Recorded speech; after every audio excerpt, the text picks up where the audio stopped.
అందరికీ నమస్కారం అండి. తెలంగాణ రాష్ట్ర ప్రభుత్వ ఉద్యోగులకు పెండింగ్లో ఉన్నటువంటి 4 డిఏ బకాయిలు చెల్లింపులు.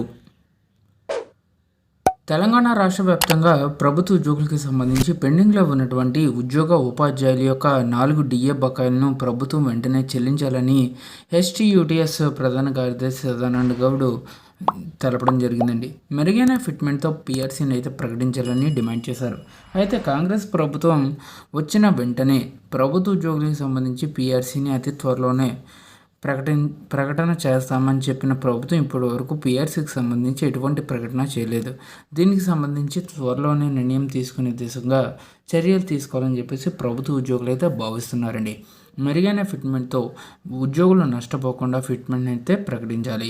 సో అమనగల్లు మండలం ఆకుతోటపల్లి తదితర జడ్బీహెచ్ఎస్లను శుక్రవారం సందర్శించారండి. ఉపాధ్యాయులతో సమావేశమై సమస్యలను అడిగి తెలుసుకుని పరిష్కారానికి కృషి చేస్తామని హామీ కూడా ఇచ్చారు.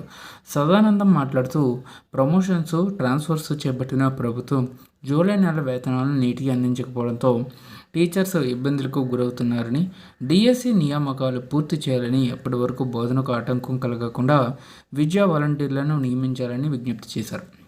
ఇక ఎస్టీయూ సభ్యత్వ నమోదుకు రాష్ట్ర వ్యాప్తంగా మంచి స్పందన అయితే లభిస్తుందన్నారు. జిల్లా అధ్యక్ష ప్రధాన కార్యదర్శులు తదితరులు అయితే పాల్గొనడం కూడా జరిగిందండి. సో పెండింగ్లో ఉన్నటువంటి 4 డిఏ బకాయిలతో పాటుగా మెరుగైన ఫిట్మెంట్తో పీఆర్సీని ప్రకటించాలి. సో ఇదండి వాటి తెలంగాణ ఎంప్లాయీస్కి సంబంధించి వచ్చిన తాజా updates. For more updates subscribe to our channel. Thank you.